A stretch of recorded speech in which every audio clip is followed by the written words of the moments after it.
Perfeito. Muito bem, minha gente, recapitulando a nossa viagem passada, futricamos a vida do Miguel Faraday, soubemos de cada coisa, né, do Faraday.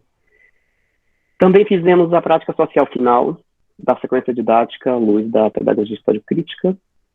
Fizemos 3 experimentos bem legais.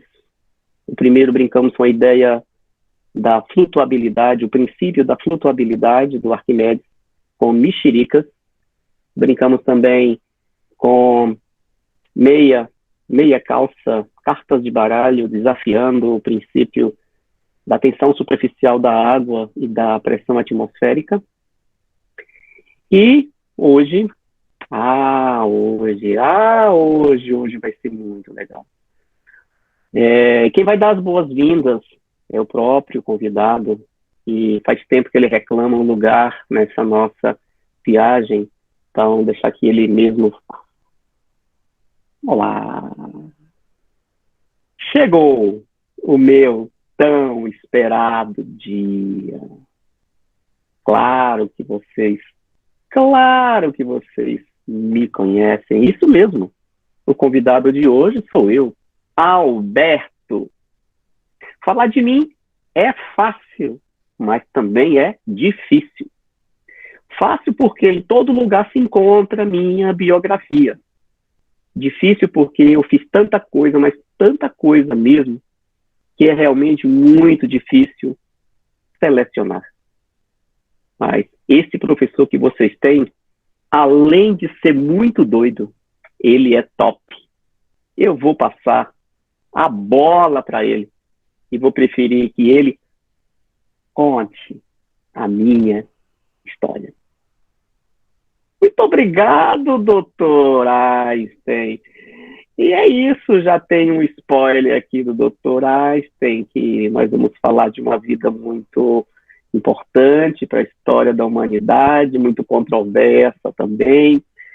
E é isso, Albert Einstein nasceu em 1789 na Alemanha, 1879 na Alemanha.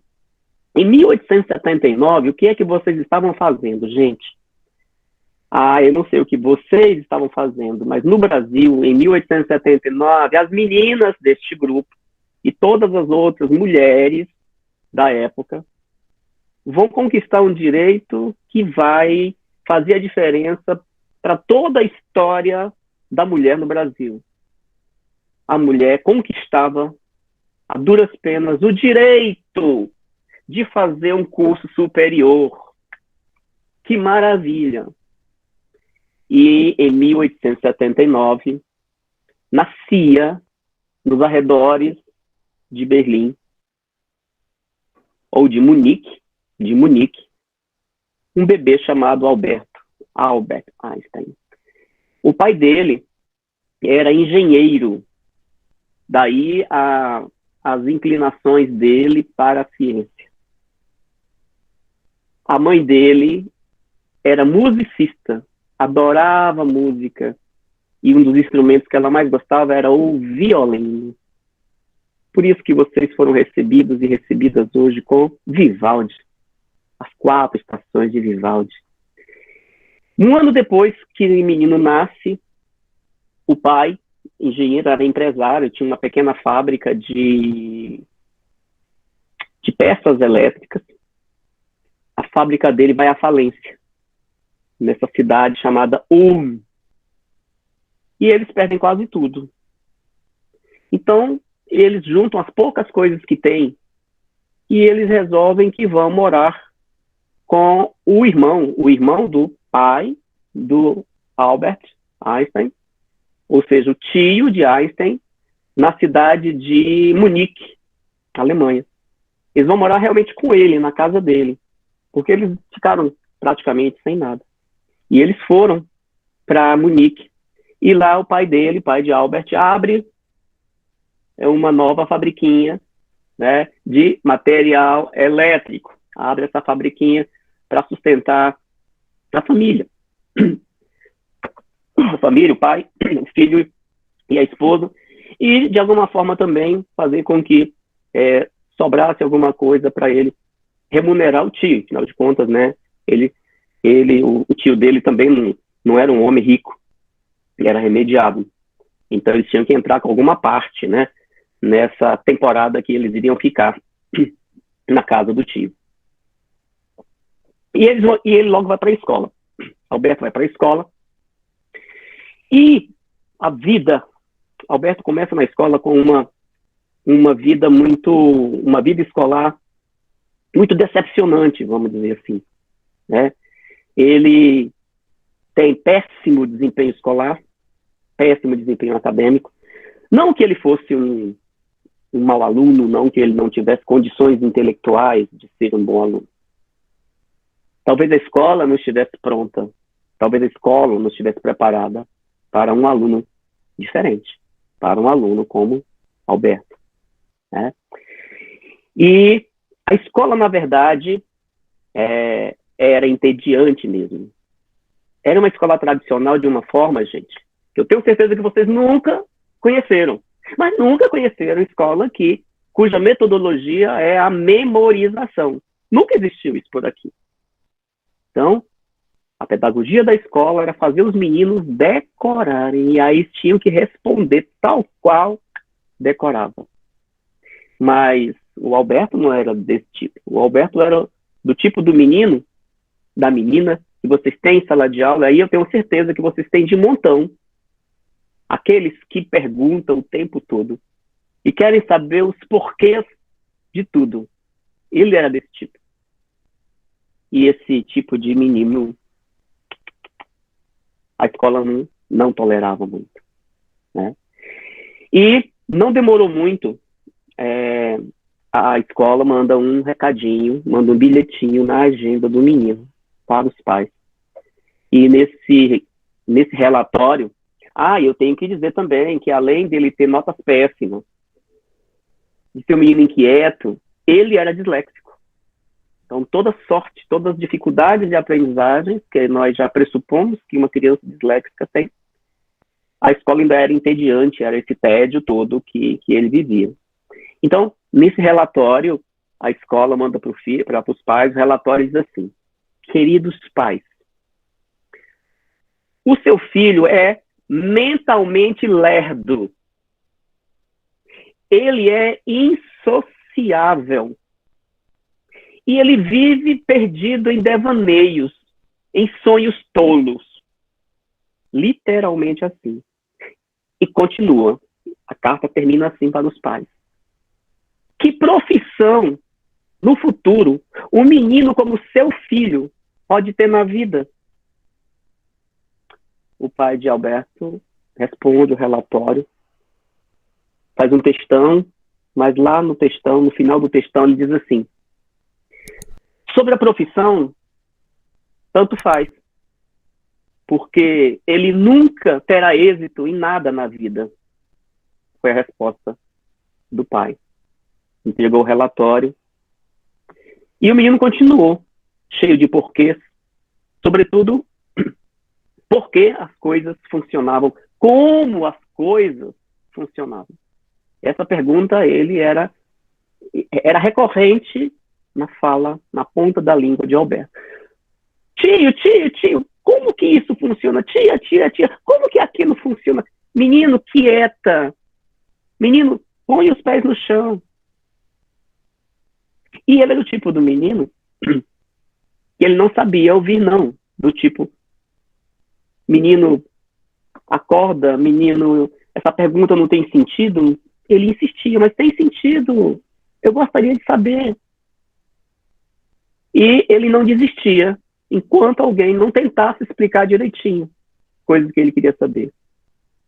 E uma das perguntas que ele fazia na escola, que é a pergunta que vai acompanhá-lo a vida inteira, começa na primeira escola da vida dele, e aí o menino já tinha 10, 11 anos, era: o que aconteceria se nós conseguíssemos viajar num raio de luz? Os professores achavam uma pergunta tola. Os professores ensinavam os meninos a decorar e não a indagar.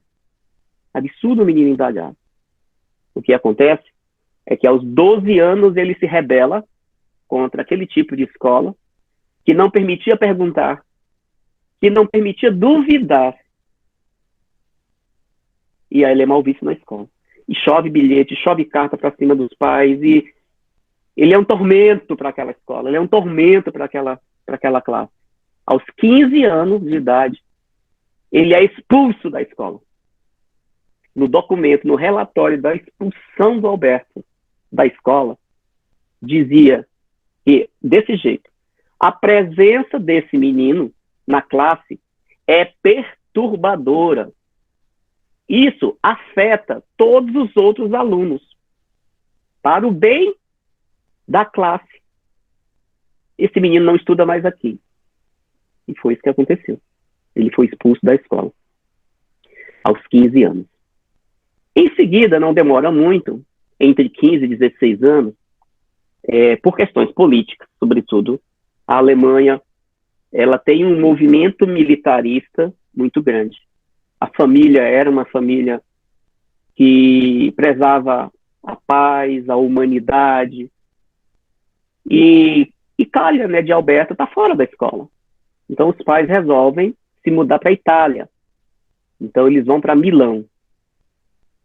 E em Milão, Alberto ama a Itália, ama Milão, ama a Itália, né, que já foi, é um museu a céu aberto, né, de arte a céu aberto. Milão, então, Milão é uma maravilha. E assim como Albert, que era um humanista, era um artista, Albert Einstein, o que ele tinha de genialidade no campo da física, ele tinha também o talento, ele tinha sensibilidade para o belo, a sensibilidade para a arte, tanto que ele tocava violino. Mas uma coisa que ele não cansava de elogiar na Itália e em Milão, principalmente, era a comida. E, de fato, a culinária italiana, para mim, é uma das melhores do mundo. Muito bem, então eles vão para a Itália até os 16 anos. Ele estuda na Itália, mas ele quer estudar, ele quer uma escola top. E aos 16 anos ele pede permissão aos pais para ingressar na faculdade. E a faculdade que ele quer, que ele acha que vai ajudá-lo a responder àquela indagação sobre o raio de luz, é na Suíça, em Zurique, chamado Instituto Politécnico de Zurique, uma das escolas mais renomadas da Europa na época. E então, os pais, tudo bem, meu filho? Vai. E ele se inscreve na seleção, no vestibular, né, do Instituto. O Instituto Politécnico é ensino superior, tá? Isso eu já disse, né? E, na verdade, que é o sonho dele. O primeiro sonho dele não era ser cientista, acredita? O grande sonho dele, e aí nós e Albert Einstein estamos assim, pau a pau. Você acredita que nós temos muita coisa em comum com Einstein? A primeira coisa que nós somos pau a pau é o desejo de ser professor. O grande sonho dele era ser professor. E era a escola que formava professores. Bem, então ele faz a seleção. Vai para fazer a seleção no Instituto Politécnico de Zurique. Mas aí, quando ele entrega a documentação, o povo diz, meu amiguinho, você tem 16 anos. Aqui é só a partir dos 18. Aí ele falou desse jeito. Nem? E aí ele não se deu por vencido, não. O que ele fez? Ele volta e escreve um texto. Ele escreve um texto, gente, sobre eletromagnetismo. O que viria a ser um precursor das ideias sobre a relatividade. 16 anos. Ele escreve esse texto e entrega para um tio dele. Era um tio influente. O tio amou esse texto. E dizem as más línguas que ele entregou esse texto para o tio, de modo que, com as influências do tio, esse texto chegasse nas mãos do diretor do instituto. de mão em mão, de mão em mão, não é que o texto cai nas mãos do diretor do instituto. Na hora que o diretor lê aquele texto, ele fala assim, escuta, mas não era aquele menino que queria fazer o vestibular aqui? É aquele menino. Chama aquele menino aqui. E aí ele ganha o direito de se inscrever na seleção aos 16 anos, para o Instituto Politécnico de Zurique. Há biógrafos, e aí são as boas línguas, que dizem que ele foi reprovado, que ele levou pau no primeiro vestibular nesse instituto. Se é verdade, não existe uma polêmica, não se sabe se isso é real, porque existe muito mito sobre Einstein, né, e mito e verdades, né, andam muito próximos.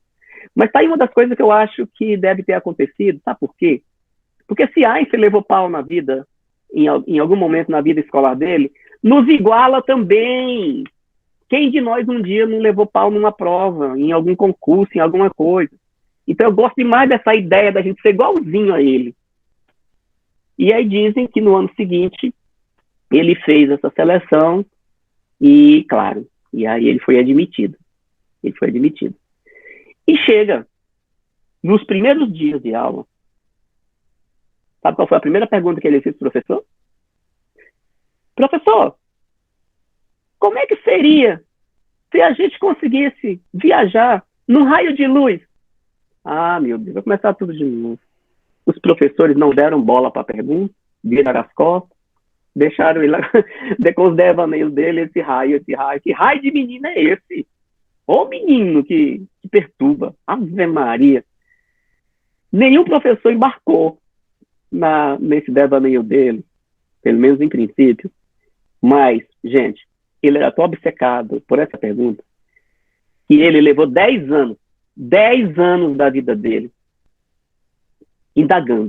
indagando-se sobre essa possibilidade. Ele então faz o curso, 4 anos, né, curso superior, no Instituto, são 4 anos, e ele fica sempre transitando entre a Suíça e Milão, onde ele continuava, né, com casa, os pais estavam em Milão, então ele sempre ficava nessa ponte entre Milão e Zurique, entre Milão, porque ele amava a Itália, né? E nesse meio tempo ele se apaixona pela primeira vez por uma mocinha linda, inteligente, pacifista, húngara. Ela era húngara, cujo nome era Mileva. E eles têm uma relação tórrida, uma relação de entrega, só que eles nunca se casaram. Eles mantinham uma relação aberta. Ela sempre ia para a Hungria e voltava para a Suíça, e ficava nessa... Ele fazia a ponte Milão, Zurique, né, ou seja, Itália, Suíça, e ela fazia Hungria, Suíça, e nesses encontros a menina engravida. E aí, meu bem, vamos nos casar? Pergunta Mileva. Ele, não, nós não podemos nos casar, porque eu trabalho que nem um doido. Minto, eu pulei uma parte. Ele tinha terminado o curso superior, e, gente, ele pega o currículo, ele deve ter impresso, né, numa gráfica rápida, numa copiadora, como é que chama? Numa lan house. Ele faz várias cópias do currículo e daí ele sai distribuindo, gente, pleiteando um cargo de professor. Gente, todas as portas se fecharam na cara dele. Nenhuma escola quis dar o primeiro emprego para o Alberto. Gente, isso também nos deixa igualzinho, né? Quantas portas na cara nós já levamos quando a gente termina. Eu terminei a graduação, gente, foi difícil arrumar o primeiro emprego. Com o White foi a mesma coisa. Ele não conseguiu, nenhuma escola quis ele. E ele precisava se manter, gente. Sabe o que sobrou para ele? O serviço público, que era uma coisa na época que ele não imaginava ser. E aí, ele é empregado no setor de patentes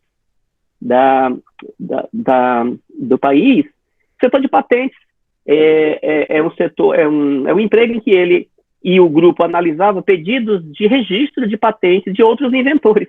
Imagina, o Albert Einstein. Então, ele estava lá e fazia parte da equipe que lia os projetos e com carimbo ele, está aprovado, não está aprovado. Então, validava os registros das patentes.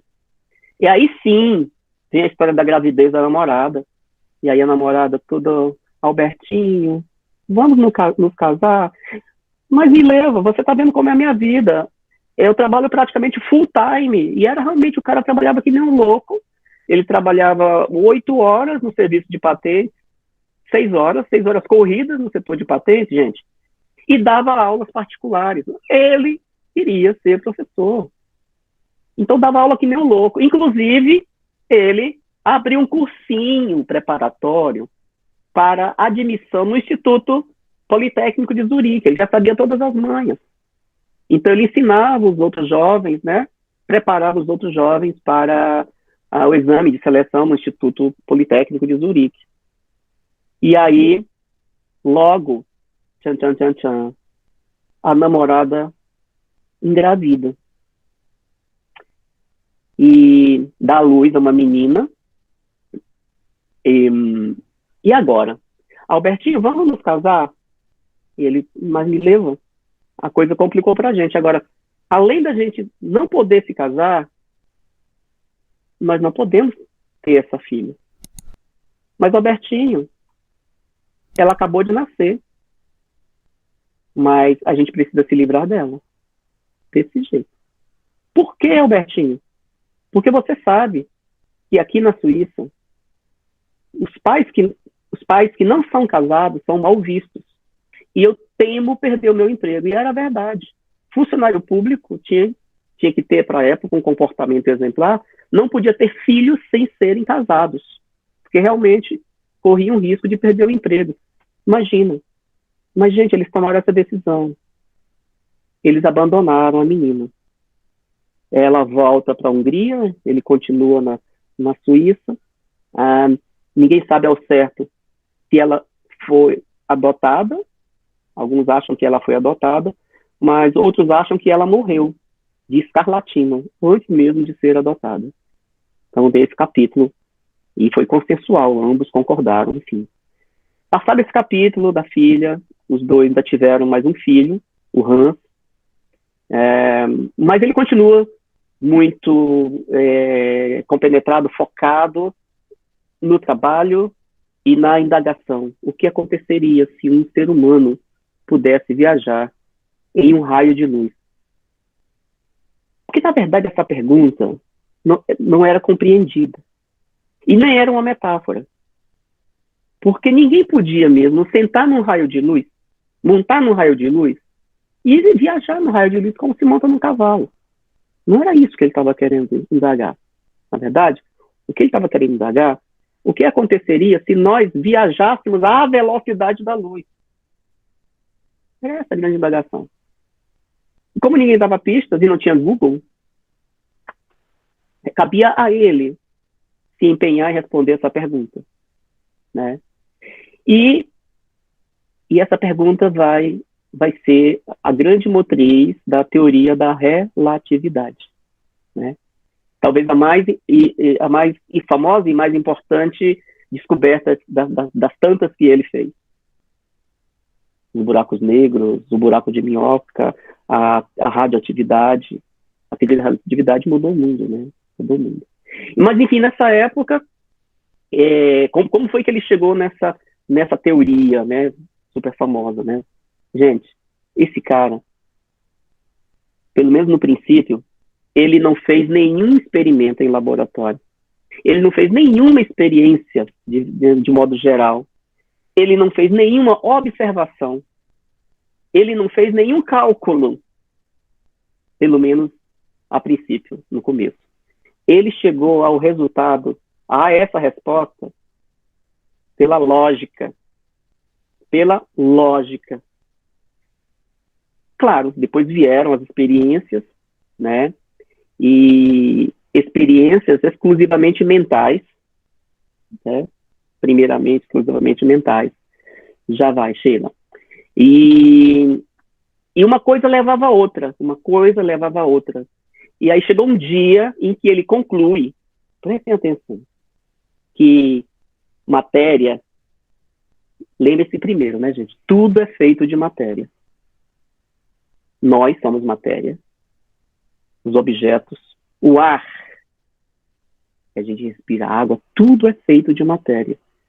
E não se esqueçam, e vocês estudaram um dia, que a matéria ela é composta de átomos, né? Então, o que ele vai concluir de forma genial, né? Que matéria e energia podem se transformar uma na outra. Matéria gera energia. Energia produz matéria, o que era uma coisa incompreensível para a época. Então, ele dizia que cada partícula diminuta de matéria, então imaginem uma partícula de matéria invisível a olho nu, tá? Uma partícula de matéria invisível a olho nu. Dentro dessa partícula de matéria existem centenas e centenas de átomos. Então ele estava dizendo que cada partícula de matéria equivale a uma enorme quantidade de energia. A matéria, isso aqui, é a energia que acontece quando essa matéria é quebrada, é rompida, é uma coisa absurda. Energia. Ele vai concluir que a luz é tão rápida, mas tão rápida, mas tão rápida, que ela consegue dar 7 voltas em torno da Terra. 7 voltas em torno da Terra em 1 segundo. Como é que o cara chega numa conclusão absurda dessa? E aí, ele cria a famosa equação. E é igual a m.c ao quadrado. E de energia, m de massa, c da velocidade da luz, quando no vácuo. Essa equação vocês já viram em muitos lugares na vida de vocês. E é igual a m, ponto de vezes c ao quadrado. Ou seja, é a fórmula da teoria da relatividade. Ou seja, ele dizia que em um sistema qualquer, quer seja um átomo, quer seja uma pessoa, quer seja o próprio sistema solar, a energia é igual à sua massa. Lembra que nós entendemos o que é a massa? Né? Então, que a energia é igual à sua massa multiplicada pela velocidade da luz ao quadrado. Ou seja, de um jeito didático. Tendo a velocidade da luz, gente, ele calculou isso. A velocidade da luz é 300 mil quilômetros em 1 segundo. A velocidade da luz, 300 mil quilômetros em 1 segundo. Então, sendo a velocidade da luz esse absurdo, 300 mil quilômetros em 1 segundo, a teoria da relatividade, ela presume que caso uma massa, poderia ser humano, né? Consiga superar a velocidade da luz, ultrapassaria a barreira do tempo e do espaço. Portanto, isso vai dar pano para manga, porque vai inclusive ensejar que nós podemos voltar ao passado, que nós podemos ir para o futuro, que é uma outra teoria dele, a teoria do buraco de minhoca, o buraco da minhoca, né? Já vai, Cheirinha. Outra descoberta importante foi que a energia que provém dos átomos, quando eles são quebrados, essa energia atômica, que já tinha sido estudada e descoberta pela Marie Curie, a fantástica Marie Curie. Vocês lembram que no episódio da Marie Curie, no final da vida dela, ela se encontra com Einstein. Na verdade, Einstein vai ao encontro dela para entender a teoria da radioatividade, e que foi ela que criou esse nome, radioatividade. Então é isso. Ninguém inventa nada. De novo, e Einstein sempre disse isso. Ele se apoiou no ombro ou nos ombros de uma gigante mulher, a Marie Curie. Então, a energia que vem dos átomos, que mata as células cancerosas, ela é criada pela destruição da matéria. Quando a matéria se destrói e libera, então, energia, um potencial de energia imenso, que, de uma forma controlada, combate as células do câncer, criada pela matéria, mas que pode e a história está aí para dizer isso, chegar a uma bomba atômica. Então, esse princípio revolucionou a ciência. Por meio dessa fórmula, E é igual a M vezes C ao quadrado. Aí você explicou a química. Não só a física, com a luz, mas a química, porque a descrição da matéria, né, a forma como a energia química, a energia que gera o calor pela destruição da matéria, como as reações químicas funcionam. E, claro, na luz ele acaba explicando como é que a luz é produzida, ele acaba explicando por que o sol brilha, né? E mais o como, né? Porque ele sempre se interessou no como isso funciona. Professora, como... Da próxima vez com um aluno seu, aquele menino que fica levantando a mão toda hora, ou aquela menina que fica te perturbando toda hora. Professora, como isso funciona? Pelo amor de Deus. Nunca diga, deixa de ser sonhadora, menina, põe os pés no chão, pisa na realidade, deixa de sonhar. Porque foi isso que ele ouviu a vida inteira. Que era um absurdo imaginar que alguém pudesse parar um raio de luz. Então, ele responde tudo isso com o como, né? A partir do como. Como e o porquê, né? Porquê e o como, né? O sol brilha, né? E como os átomos se formam. Até hoje, gente, eu tenho certeza que muitos de nós, muitos de vocês, meninos também que estão na sala, guardaram na gaveta da memorização sobre o sol. Por que o sol brilha? Vocês lembram dessa explicação? Como o sol brilha? Por que o sol brilha?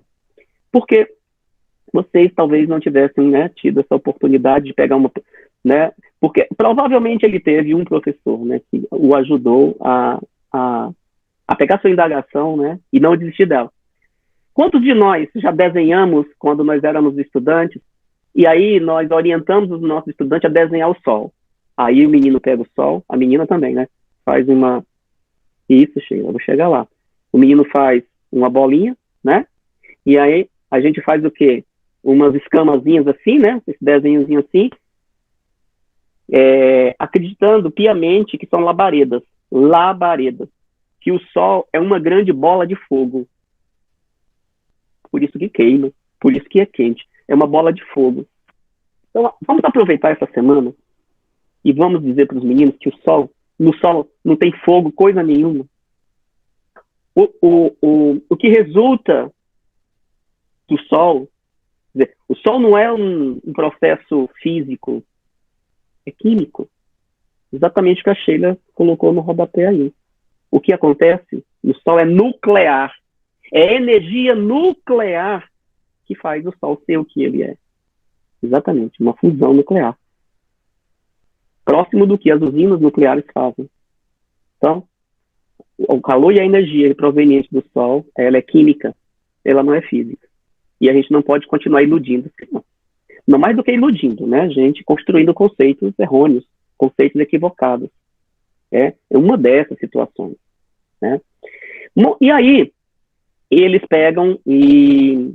Bom, então, toda essa explicação, eu já disse, né? Que abre caminho para as usinas nucleares e, claro, né? Acaba abrindo caminho também para a bomba atômica. E eu vou explicar daqui a pouquinho. Gente, quando é 1914, estoura a Primeira Guerra Mundial. Presta atenção nisso, gente. Então vocês lembram, ele não morava mais na Alemanha, ele morava na Suíça. Ele se torna cidadão suíço. Então ele pede a cidadania suíça, então ele tem a cidadania suíça também. E aí em 2014, estoura a Primeira Guerra Mundial. A Primeira Guerra são 4 anos, né? Vai até 18, né? 1918. E ele já tem se separado da esposa, já se separou da esposa, Mileva, e vai para Berlim, né? E até esse momento, né, vamos dizer assim, que o grande interesse de Einstein era a física. Então ele se torna professor, mas a grande atividade dele, da vida dele, era a física, né? Mas ele era um sujeito que detestava a injustiça, que detestava os atos desumanos e odiava o militarismo.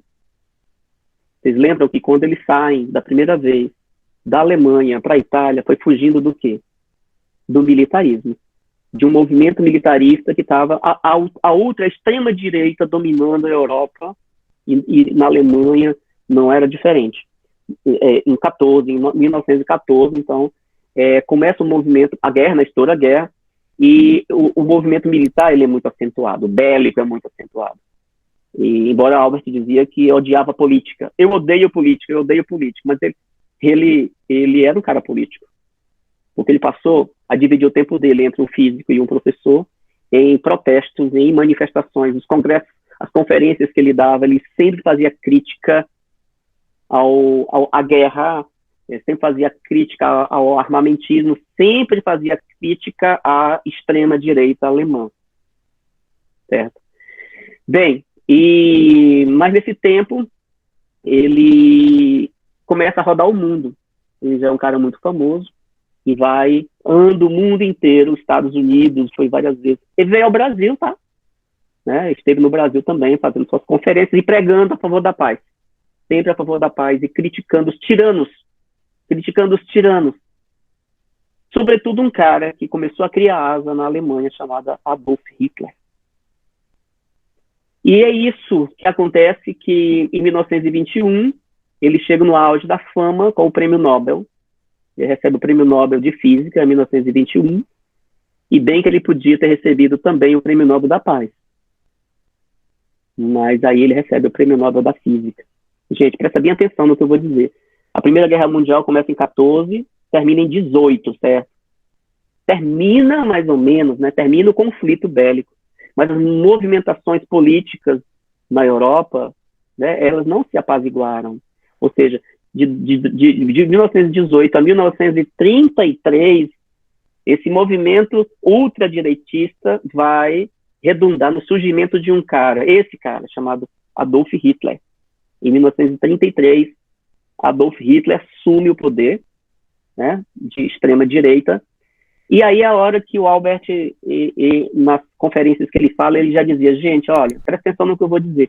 Esse cara com jeito de maluco, todo mundo acha que ele, esse bigodinho, esse cabelinho, é só pra gente rir, que ele é engraçado, que aquilo que ele fala, a gente, é o jeito dele mesmo, não vamos dar atenção, não, ele é assim mesmo, né? Ele dizia, Einstein dizia, presta atenção no que eu vou dizer, esse cara ainda vai escravizar o mundo. Ninguém deu ouvido para ele, né? Não sei se fizeram CPI na ocasião, para saber das fake news, das facadas, não sei o que aconteceu na época. Mas uma coisa que ele decidiu foi: eu não serei mais alemão. Ele se desgostou de um jeito tal com o país natal dele, que ele pediu a renúncia à cidadania alemã. E aí foi obviamente aceito, porque os extremistas direitistas, mais do que conservadores, extrema-direita, não gostavam dele. Aliás, odiavam aquele rapaz, aquele moço, né? Queriam vê-lo longe da Alemanha. Então não foi difícil ele conquistar renegar a cidadania. Então ele se torna um apátrida. E, bom, e aí isso deixa mais confortável para falar dessas mazelas, desse terror que Hitler impunha à Alemanha. Então ele passou a conclamar o povo a lutar contra os nazistas, e ele dizia o tempo todo: Hitler vai desencadear uma guerra. Mas não, gente, até um dia desse a gente estava em guerra, a gente acabou com a guerra, Hitler vai ocasionar uma segunda grande guerra mundial. Não vai não, ele é assim mesmo, ele é engraçado. Beleza, né? Acontece que os judeus vinham sendo atacados, mortos, dizimados por extremistas da direita. O próprio Albert, né, que se declarou inimigo público de Hitler em vários momentos. Ele foi espionado, Einstein foi espionado, tentaram assassiná-lo, fizeram emboscada. Gente, plantaram fake news, saíram inventando que, aliás, pagaram, corromperam cientistas inescrupulosos para inventar que os estudos de Einstein sobre a relatividade eram fajutos. Cara, onde isso chegou? E ele, muito desgostoso, né? Ele já havia... Ele casou, então, na época, com uma moça chamada Elsa, e E daí eles resolvem se mandar da Alemanha e foram para os Estados Unidos. Ele já havia feito muitas palestras nos Estados Unidos, né? E aí foram para os Estados Unidos. Qual era o país que não queria ter, né, esse homem, né, como um cidadão no seu país e tal? Então ele vai com a sua mulher para os Estados Unidos e eles nunca mais voltaram. Einstein nunca mais pisou em solo alemão, nunca mais pisou na terra, na sua terra natal. E não demora muito, ele logo é convidado para ser professor em uma grande universidade americana, a Universidade de Princeton, onde ele lecionou pela vida toda. E aí, gente, prestem atenção nisso. Em 1939, existe um movimento de cientistas e Einstein faz parte desse movimento. Eles criam um documento e assinam esse documento solicitando ao presidente americano na época, o Franklin Delano Roosevelt, a investir no programa nuclear. Os Estados Unidos não tinham, até então, interesse com o programa nuclear. E aí a carta vai dizer o seguinte, gente, inclusive o próprio Einstein, né, um alemão, o inimigo público número 1 de Hitler, na carta ele diz que o nazismo, os nazistas estavam próximos a desenvolverem uma bomba que iria tornar o mundo inteiro escravizado a eles, que iria destruir grande parte do mundo. E que os Estados Unidos deveriam se adiantar e fazer a sua bomba antes, como defesa, para dizer para o Hitler, olha, nós já temos a nossa, nós já estamos à frente. E os Estados Unidos, né, sempre teve isso, né, gente, de ser, né, lembra da Guerra Fria, da corrida espacial com a União Soviética, tinha que ser o primeiro. Então, aí eles realmente investem nesse projeto, se chama Projeto Manhattan. E aí, o que acontece é isso, né? A gente sabe um pouco disso, né? Que esse projeto vai à frente e essa comissão de cientistas perde o controle sobre o projeto. Perde o controle sobre o projeto. A guerra, né, a Segunda Guerra Mundial, ela tomou uma dimensão potencial. Os Estados Unidos estão envolvidos até a tampa nessa guerra.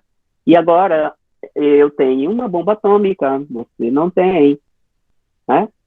E aí, todo mundo sabe o que os americanos fizeram com Hiroshima e Nagasaki. Levaram duas bombas atômicas, num avião chamado Enola Gay, e despejam essas bombas, dizimando essas duas cidades japonesas, matando, naquele momento, mais de 200 mil pessoas. Então, E aí Einstein entra numa depressão muito grande, ele escreve várias cartas dizendo do arrependimento, e ele mesmo vai dizer em textos que ele escreveu, ele era um filósofo, ele escrevia livros sobre o humanismo, e ele vai dizer em vários momentos que o grande erro de toda a vida dele foi ter assinado aquele documento, porque ficou para sempre o nome dele. E ele dizia, a intenção não era essa, mas ele estava lidando com o mal político, né, mal na nossa perspectiva, obviamente, né, porque para os políticos que estavam, né, no olho do furacão da guerra, né, os meios, diria Maquiavel, os meios justificam os fins, né. E acaba, minha gente, que se descobre que o Hitler não tinha bomba coisa nenhuma, e a Alemanha nazista não tinha condição tecnológica nenhuma de fazer a bomba, que era o que? Um blefe do próprio Hitler. Ele dizia que ia fazer essa bomba, que tinha essa bomba quase pronta, que tinha. Então, além de tudo, ele era um falastrão. Custou muito caro a vida de muitas pessoas, né? De muitas pessoas. Bom, aí o que é que acontece, né? Hitler, Einstein vai se tornando um cara circunspecto e participa de poucos eventos, enfim. Mas tem uma coisa que ele ama nesse final da vida dele, trocar correspondência com crianças. Ele tinha pouca paciência com os adultos, ele tinha pouca paciência com os paparazzis, porque ele era o famosão, né? A equipe de cientistas era, né, poderosérrima, né, de vários lugares do mundo, né, que desenvolvia pesquisa nos Estados Unidos, mas ele era de longe o mais famoso. E não tem aquela foto clássica dele com a língua de fora, todo mundo conhece? né? Aquela língua de fora foi uma resposta que ele deu para um paparazzi, um grupo de jornalistas que iriam flagrar dentro de um carro. Ele estava saindo de um lugar para o outro, e aí chegaram, e aí ele deu a língua para o jornalista. O jornalista estava, né, com a máquina pronta, clec. O jornalista fez a foto da vida dele, e essa foto ficou icônica, né? E sim, então, assim, uma coisa que eu fazia muito bem era responder cartas de criança. As crianças amavam aquele jeito divertido, estranho dele ser. E ele respondia todas as cartas das crianças. Há um livro que eu quero recomendar para vocês que se chama Meu Caro Einstein. Olha, Caro Einstein, é da editora Cossack Naif, da Line Barash. Depois eu coloco. Aí eu faço o print. Nesse livro, por exemplo, eu vou contar só 3 cartinhas aqui. São as cartas que as crianças, na verdade, conta a história de uma criança, né, dessas tantas que escreviam para ele. Essa criança estava com um trabalho de matemática para fazer na escola, e ela não conseguia. Aí ela falou assim, pensou, eu vou pedir ajuda pro Einstein. Gente, ela escreveu uma carta. Escreveu assim por fora. Aí não, primeiro ela fez a carta pro senhor Einstein. A tia da escola de matemática pediu para resolver essa equação. Eu já quebrei a cabeça. Ó, isso aqui é coisa só para gênio. Você pode me ajudar a resolver essa equação? Gente, ele respondeu. Ele resolveu a equação da menina, botou no correio. E o curioso é que as cartas que as crianças escreviam para ele, as crianças não sabiam o endereço dele. Só colocava por fora coisas do tipo assim, né? Ao senhor Einstein, Universidade de Princeton. A carta ia bater na mão dele. Ao senhor Einstein, da energia nuclear. Porque os correios sabiam que ele gostava de receber as cartas e que ele respondia. Aí a menina recebe pelo correio o trabalho. O Einstein fez o trabalho para a menina, gente. Aí a menina chega na escola com o trabalho, aí chega lá e tal. A professora tia. Sheila Loiane, era o nome da menina. Sheila Loiane, cadê o seu trabalho de matemática? Aí a menina, tá aqui, tia. Nossa, mas você é uma gênia. Aí ela disse, quem fez para mim foi o Einstein. Demoraram a acreditar, mas foi mesmo o Einstein que fez o trabalho da menina. Um outro caso curioso é de um menino que está fazendo um projeto na feira de ciências e ele escreve para o Einstein, né? Professor Einstein, eu estou desenvolvendo um foguete na minha feira de ciências da escola e o meu foguete, ele vai fazer uma missão para Marte e para Vênus. E eu estou precisando de um motorista experiente e um motorista que entenda alguma coisa de ciências. Então eu estou convidando o senhor para fazer essa viagem comigo, nós dois. Mas eu vou explicar uma coisa. Cada um vai levar sua própria comida, tá? Aí o Einstein se derretia. Então tá, eu vou embarcar no foguete com você e tal. Então são histórias assim sim. E a quantidade de cartas que ele recebia, como por exemplo, pedidos de casamento, né? Que eram casos crianças mesmo, meninas. Você quer casar comigo? Teve uma menina que escreveu para ele e falou assim, Alberto, que tal você cortar esse cabelo, rapaz? Tinha umas coisas assim que provocavam, e ele amava. E esse final da vida dele, eu acho que uma coisa que deixou menos desconfortável foi a relação que ele tinha com as crianças, né? E eu vou encerrar essa biografia para abrir para vocês com 2 frases para nós que trabalhamos em escola, mais escola pública, lugar que as crianças sonham ser gente, e que a gente não pode sufocar os sonhos das nossas crianças. E ele dizia assim, que a imaginação, ela é mais importante que o conhecimento. Olhando assim uma frase dessa, não tem cabimento você dizer que a imaginação, que é algo etéreo, algo abstrato, seja mais importante do que o conhecimento, não. É porque sem a imaginação nós não produziríamos e nós não produzimos conhecimento. Então aquela criança que é tolhida na sua imaginação são aquelas que provavelmente terão muitas dificuldades de ser alguém na vida. E quantos Einsteins, meninas, Marie Curie da vida, nós já tivemos na nossa sala de aula? Quantos destes e dessas vocês têm hoje na sala de aula de vocês? Ávidos por saber o porquê das coisas, E a gente não pode sufocar a imaginação delas. Se elas perguntarem um dia, tia Cláudia, o que aconteceria se a gente subisse num raio de luz e viajasse? A tia Cláudia, claro que ela não vai dizer, menina, deixa de ser sonsa, isso é impossível. E a outra frase que ele dizia, está nesse livro lindo aqui que eu mostrei para vocês, ele diz, bem no final, no prefácio, na última capa, que a experiência mais bela que podemos ter na vida é o mistério.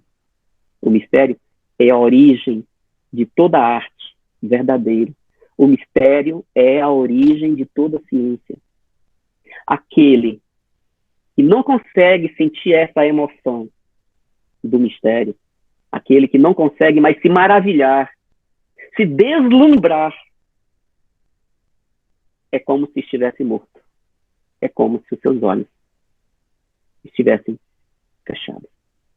Essa é a história do Alberto. Sim. É com vocês. O que vocês acharam e que relações vocês fazem com o nosso aqui e agora. Acho que a Sheila está inscrita, né, Sheila?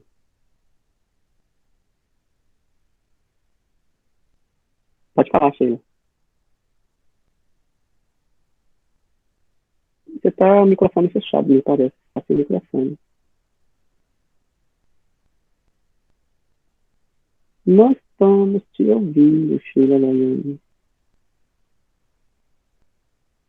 Tenta corrigir o teu microfone. Enquanto isso, Silvânia pode... Professor, eu fiquei curiosa, assim, eu sou curiosa igual a Einstein. A minha imaginação vai longe. Mas, assim, voltando aí à vida dele, essa parte deu uma falhada aqui no meu fone, e eu não ouvi. Ele colocou para adoção a primeira filha dele? Não, ele abandonou mesmo. Ele, o casal, abandonou. Abandonou. E aí não se sabe. Numa instituição qualquer. Né? E aí não se sabe se a partir daí. Não se sabe se ela foi adotada na instituição, se ela morreu antes. Na verdade, foi isso. Não é. A verdade é que, assim, né, essa criança, ela foi abandonada, ponto. Isso, a verdade é que ela foi abandonada, ponto. E aí, no decorrer, ele continuou com a mesma namorada, ele teve outro filho. Isso, uhum. E esse outro filho? Sim, aí outro filho, eles tiveram uma relação muito próxima, né, o rapaz teve um futuro, né, um futuro regular, enfim. Aham. Né, ele teve uma vida mais... digna, Graças a Deus, né? Ele teve mais um outro filho, porque daí ele casou, né? Teve. Com essa outra. Isso, nos ele Estados com a Unidos. Elza, isso, exato. Ele teve mais um filho com a Elza nos Estados Unidos. Tá, então ele criou 2 filhos, né? Isso, exatamente. A gente não pode nem julgar, né, professor? Porque assim. Não, é cultura também da época, né? Também assim, ninguém sabe o que estava se passando naquele momento. A gente não pode nem dizer nada. Porque muitas pessoas elas são muito assim contra o aborto, contra isso, contra aquilo, mas ninguém está na pele da outra pessoa para saber o que está vivendo naquele momento, né? Alteridade, exatamente. Respeito a ele. Outra coisa que eu achei interessante o senhor colocar é que assim, como a gente tem, né, meus caros colegas, né?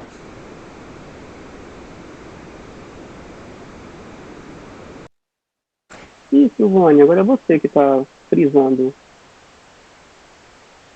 o seu som. É só para mim, gente? Você também... Não. Estou sentindo a Silvânia também com o som. Sim. Eu estou falando... Vou devolver para a Sheila, vamos ver se a Sheila consegue. Não estão me ouvindo? Não está chegando, Silvânia, bem. Tá mudo. Não, tá picotando muito. Daqui a pouco você tenta. Você quer, Sheilinha, tentar falar? Tá, então a gente deixa para depois. E aí Vamos ver o que, é que você consegue resolver com o seu microfone. Sheila, você está com a mão levantada. Quando você consegue fazer seu microfone. Sem microfone, Sheila. Impressionante. Se quiser colocar no chat, aí eu leio. Mas vocês estão conseguindo ouvir a Sheila, gente? Não, né? Viu, Sheila? Então são as duas. Marina também não está ninguém. É melhor digitar, então, né? Se a gente quiser falar com o senhor. Põe no chat que eu leio. Eu leio, isso. Põe no chat que eu leio. Eu compartilho aqui com os grupos, tá bom? Mas olha só. Essa história não terminou. Tá? A história não terminou. Eu vou continuar a história dele. Na verdade, eu quero contar a história dele a partir de uma outra ótica. Como se eu estivesse contando para uma criança. Na verdade, é uma ideia, é uma inspiração de como vocês poderiam contar essa história para as crianças de vocês. Eu vou fechar minha câmera por 30 segundos. Não saiam daí, porque vai ser um espanto.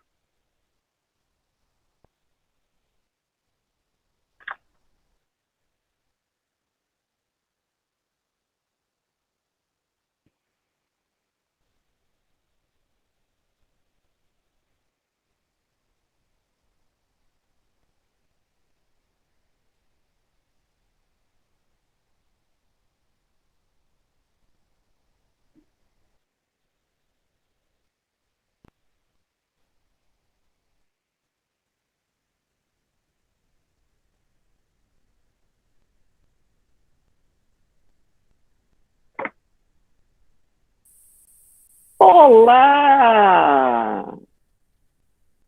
Olá! Que sala simpática! Vocês devem me conhecer. Eu e a minha famosa língua.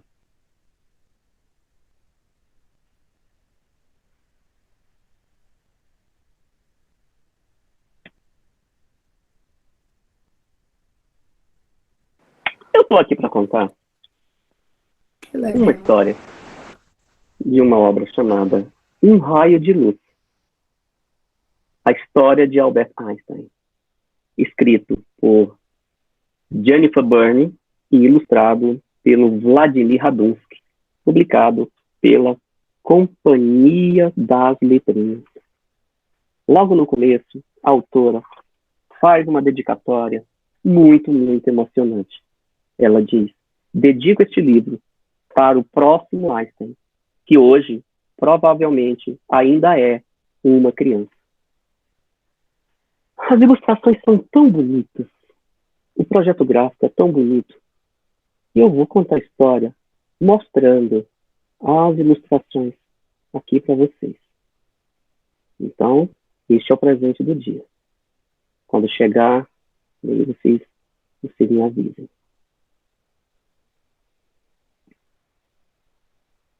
Chegou? Chegou? Ainda não. Ainda não. Sim. Chegou. Para mim já chegou. Ótimo, muito bem. Não, tá aberta. Para mim tá aberta, né? Mas ainda não tem nada, só tem a sua foto. E eu Chegou, não posso gente? perder isso. Chegou. Chegou, né? Chegou, gente, tá aparecendo. Ótimo. Então vamos lá. Deixa eu ver aqui que eu consigo, peraí. Fecha os microfones. Há mais de 100 anos, enquanto as estrelas giravam no céu, a Terra rodava em torno do Sol, os ventos de março sopravam em uma cidadezinha à beira de um rio. Um menino nascia.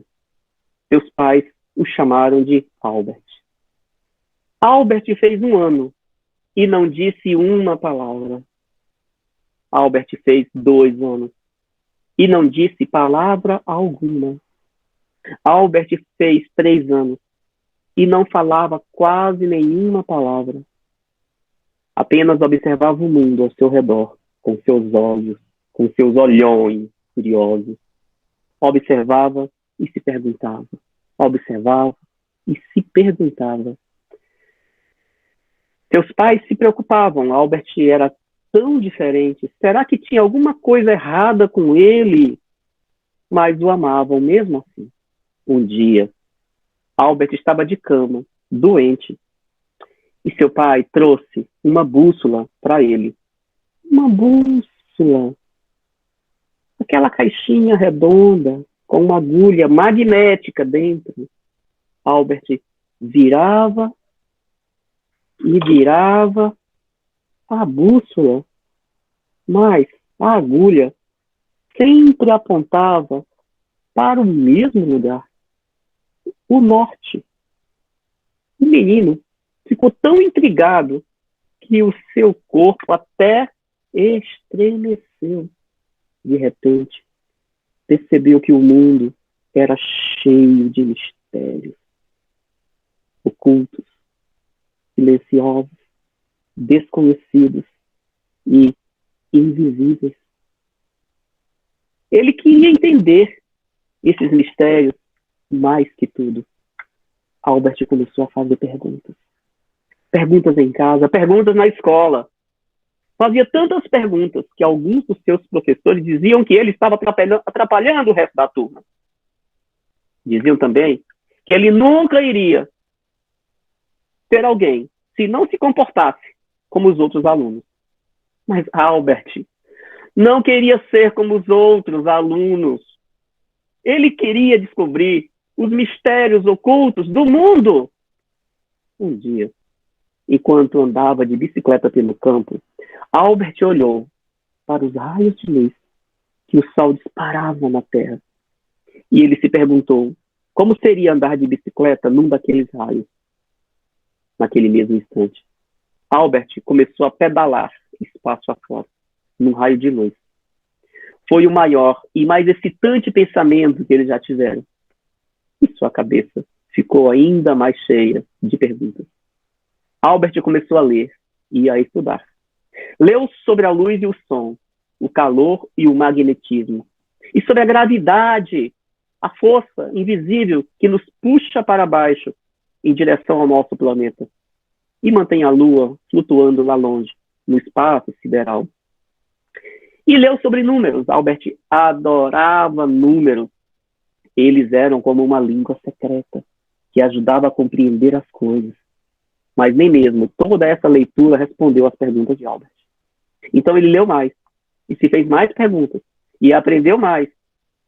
Quando Albert se formou na faculdade, quis dar aulas sobre os assuntos que amava. Todas as coisas sobre as quais tinha lido naqueles anos, mas ele não conseguiu arrumar um emprego como professor. Então arranjou outro. Um trabalho simples e sossegado em uma repartição pública. Lá trabalhava com ideias e invenções de outras pessoas. Ele fazia seu trabalho muito bem e muito rápido. Assim, sobrava um tempo livre para ele pensar e se perguntar sobre um monte de coisas. Albert viu um torrão de açúcar se dissolver e desaparecer no seu chá quente. Ora, como isso acontecia? Viu a fumaça do seu cachimbo subir e desaparecer no ar. Como uma coisa desaparecia dentro de outra. Então começou a procurar respostas. Chegou à conclusão de que tudo no mundo é feito de umas coisinhas minúsculas, mas muito pequenas mesmo. Tão pequenas que a gente nem enxerga, chamada átomos. Muita gente não acreditava que os átomos existiam. Mas Albert ajudou a provar que tudo nesse mundo é feito deles. O açúcar e o chá, a fumaça e o ar. Até Albert. E vocês? Então Albert começou a pensar sobre o movimento. Percebeu que tudo estava sempre se movendo. Se movendo no espaço, se movendo no tempo. Mesmo quando dormimos, nós estamos nos movendo. Porque o nosso planeta está circulando em torno do Sol. E a nossa vida está viajando para o futuro. Albert entendeu o tempo e o espaço como ninguém antes entendera. Albert escreveu suas ideias e enviou às revistas científicas. As revistas publicaram todas as suas cartas. Ele esperava que os cientistas e os professores se interessassem por suas ideias. E eles se interessaram muito. Pediram a Albert que fosse ensinar e trabalhar com eles. As pessoas começaram a lhe dizer: Albert, você é um gênio! Agora ele podia passar os dias fazendo o que sempre quis, imaginando, questionando, pensando e tirando conclusões. Albert pensava sobre coisas grandes, muito grandes, como a forma e o tamanho do universo. E também pensava sobre coisas muito pequenas, como o que acontece dentro de tais átomos. Pensava em forças misteriosas, como o magnetismo e a gravidade. Descobriu novas maneiras de entender como essas coisas funcionavam. Onde quer que fosse, Albert pensava. Um dos lugares onde mais gostava de refletir era no seu barco à vela. Adorava deixar seus pensamentos irem longe enquanto o vento empurrava o barquinho na água. Às vezes, quando Albert estava quebrando a cabeça com uma questão complicada, deixava o problema de lado por um instante e tocava violino. Isso deixava Albert feliz. Ele dizia que a música o ajudava a pensar melhor. Albert pensava até enquanto escolhia as roupas que iria usar. As calças e os suéteres velhos e gastos eram seus favoritos. Os achava muito confortáveis. E sapatos sem meias. Ele dizia que agora que estava crescido, ninguém poderia mandá-lo usar meias. Na cidade em que morava, ficou conhecido por vagar pelas ruas, perdido em seus pensamentos, às vezes tomando um sorvete casquinha. Também era reconhecido pelo cabelo comprido e desgrenhado. Ai, que nessa época já estava quase todo branco. Onde quer que fosse, Albert tentava desvendar os segredos do universo. E nunca se esquecia do dia em que imaginou estar andando de bicicleta por um raio de luz. Albert chegou à conclusão de que nada, nem ninguém, poderia se mover mais rápido no espaço do que um raio de luz. Albert percebeu que se pudesse viajar quase na velocidade da luz, coisas esquisitas aconteceriam. Para ele, só se passariam alguns minutos, enquanto passariam anos e anos, e mais anos para o resto das pessoas. Essa ideia era tão divertida que as pessoas no começo não acreditavam nela. Mais tarde, os cientistas provaram que sim, que ela era verdadeira. Albert teve ideias até o seu último minuto de vida. Ele fez perguntas nunca feitas antes. Encontrou respostas nunca encontradas antes. E sonhou com ideias nunca sonhadas antes. As ideias de Albert ajudaram a construir naves espaciais e satélites que foram até a Lua e além dela. Seu raciocínio nos ajudou a entender nosso universo. Mas Albert deixou muitas questões em aberto. Grandes questões em que os cientistas trabalham até hoje. Questões que um dia vocês, as crianças de vocês, os alunos, as alunas, os estudantes de vocês, um dia responderão, interrogando-se, pensando, imaginando. Essa é a outra forma de se contar essa história. Muito bom. Professor, tem como o senhor passar o primeiro aninho dele, ele lá no bercinho? E a capa? Eu printo, tá? Eu coloco no grupo, pode ser? Eu vou printar a capa. Adoraria. Tá. Eu mando no primeiro, grupo, tá bom? Só faltou o primeiro, ele no carrinho. Não, vou fazer melhor, para você e para vocês. Eu vou mandar o PDF desse livro, tá? Vocês vão ganhar o PDF do livro. Então, gente, o que é que vocês dizem disso tudo até agora? É maravilhoso, né? É, né? Então, tá bom. Muito bem, agora eu vou pedir que vocês, se não estiverem com os fones no ouvido, coloquem. A gente vai começar a brincar. Então, a gente viu que Einstein, né, um cara curioso, né, e que foi legando à humanidade, né, de tantas descobertas importantes para a vida humana na Terra. E dizer que a ciência ela é múltipla, né? A ciência ela age em campos, às vezes, que a gente não percebe. E ali há ciência. Então, a gente vai começar fazendo uma brincadeira no campo da engenharia, na engenharia de som. Tem muita criança, talvez muitas crianças na sua sala de aula. O que, é que você vai ser? Eu quero ser engenheiro.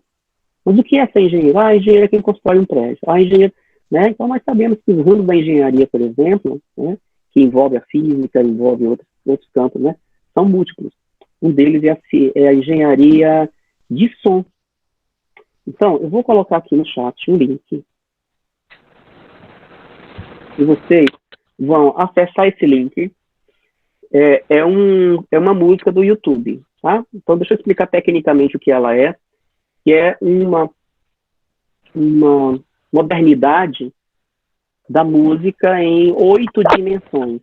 Então, veja, quando a gente fala em imagem, nós tivemos a imagem, né, de uma só dimensão, unidimensional, imagem 2D, imagem 3D, e aí a imagem 4D. A imagem 4D é a holografia, o holograma. A gente vai brincar com o holograma daqui a pouco também. Quando a gente fala de som, aí a gente está falando de canais de som. Quando nós estamos fisicamente, por exemplo, num concerto, vocês imaginam, por exemplo, uma orquestra de violões, uma orquestra de violinos, uma orquestra... Então, o nosso sistema auditivo, ele capta todos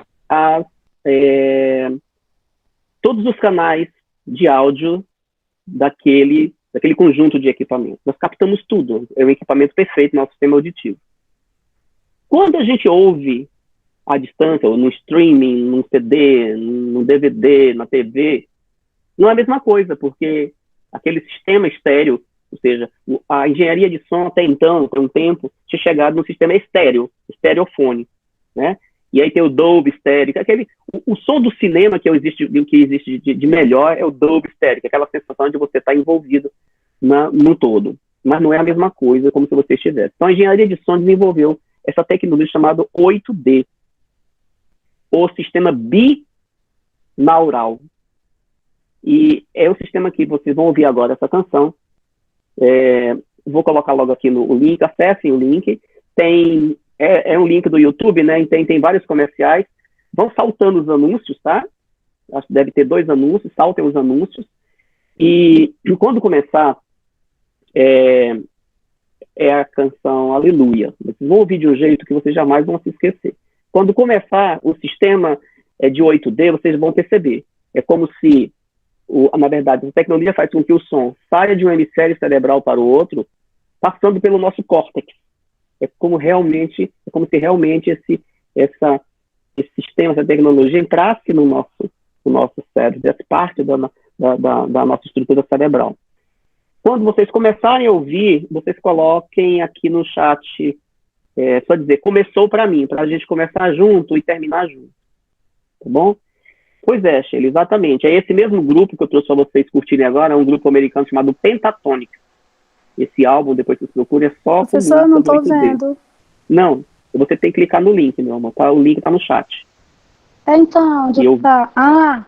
Desculpa. O link para vocês acessarem está no nosso chat. Ok? E aí eles têm também a Bohemian Rhapsody do Queen.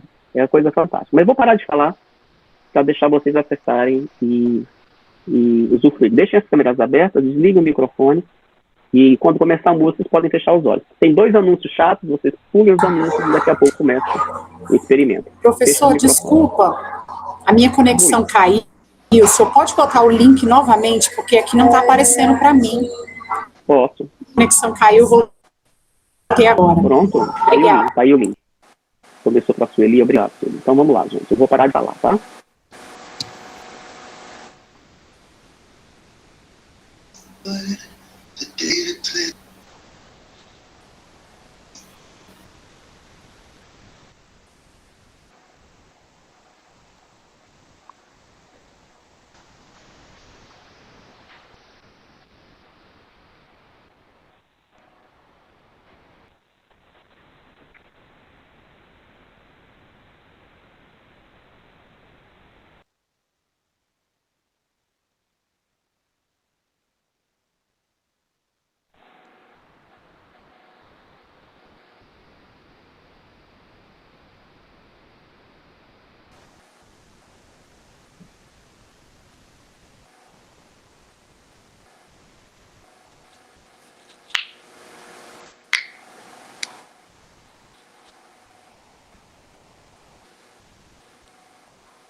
meu não está funcionando.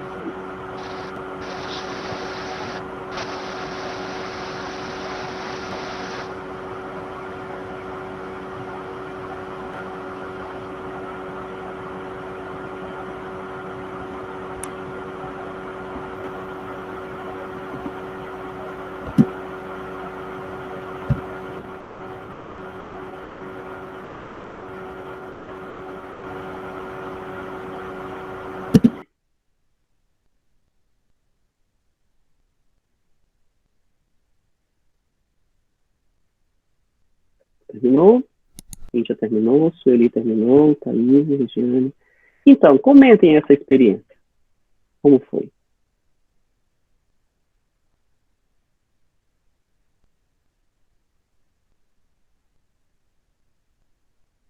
Podem falar.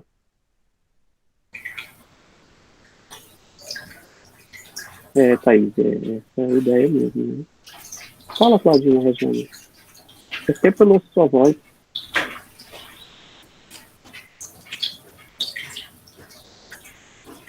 Cláudia? Ah, tá. Você colocou a mão e tirou a mão? Eu estou tentando abrir minha tela aqui, professor. Aí consegui. Flávia. Tá. Para mim, é uma experiência muito boa. Eu gosto muito dessa música. Ela me traz tranquilidade, me traz paz, me traz felicidade, me remete a pessoa, a coisas boas, a sentimentos familiares, amor ao próximo, né? É isso que me falta. Tá, mas assim, com relação à tecnologia, essa é a minha pergunta. O que você percebeu em termos da tecnologia 8D? Se você não percebeu, não teve condições de perceber. É porque quando você passa a tecnologia dentro da sala de aula com os meninos, isso faz com que eles prestem mais atenção, eles fiquem mais ligados na música, na aula, Flávia, né? Não, na música, nessa música que você ouviu, será que você conseguiu perceber a tecnologia binaural que eu expliquei? Os 8 canais de som que trabalham no teu córtex cerebral? Talvez você não tenha tido... Sim. Conseguiu, sim, né? Sim. Tá. Então, beleza. Essa é a minha pergunta, meu comentário é nesse sentido. A música é maravilhosa. Essa música do Leonard Cohen, um maestro que nos deixou tem uns 2 anos, um maestro americano, um compositor maestro americano, a música é fora de série, né? Agora, isso cheio, o som vibra de um lado para o outro nos ouvidos. Então, essa a ideia de como é que a engenharia de som, ela pode atingir, trabalhar, movimentar, mobilizar essa expressão melhor, o nosso córtex cerebral, né? Então, aí tem o lugar da ciência e aí tem o lugar do bem-estar, que é o tipo da experiência que, se você quiser utilizar com os seus estudantes para tranquilizar a galerinha, né, aquele clima de paz, e dizer assim para eles o tempo todo, né, gente, os celulares na sala de aula são bem-vindos. A gente não pode mais, né, entrar naquela de retrocesso de amaldiçoar o aparelho celular na sala de aula. Se a gente souber, e o objetivo dessa aula de hoje é esse. Se a gente souber usar, por exemplo, esse exemplo que nós damos aqui, a gente pode fazer um momento inesquecível de cultura das crianças acessarem, né, música boa, né, uma música que tem uma história, se vocês quiserem, né, traduzir o conteúdo da canção, a questão da tecnologia, né, o bem-estar emocional, né, tantas coisas que uma canção de 5 minutos pode trazer. Flávia Regiane.